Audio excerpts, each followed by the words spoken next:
If you would wander over to a different booth to find a player or a coach, what booth would you wander over to?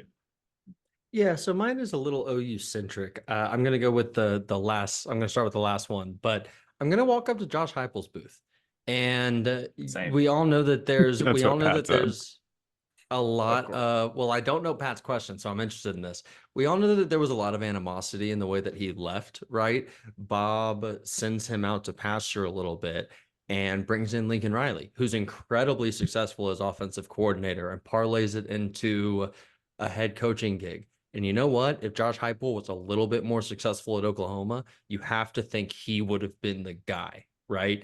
And with all of that in mind, and knowing he probably has all of that intrinsically built in, you just go up to him and say, how do you get your team ready for a game that might be just another game for them, but has such built-in emotions and expectations and thoughts for you? Because while a lot of things change, the field and the stadium and the locker rooms sort of remain the same. You know, campus is the same.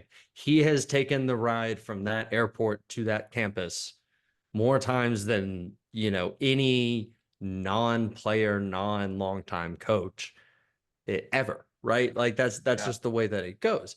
And I'd be very interested to see what he would, I mean, you know, you'd have to give him real truth serum, right? You'd get a BS answer. But if it was a real answer, I'd be very interested to see what he had to say there.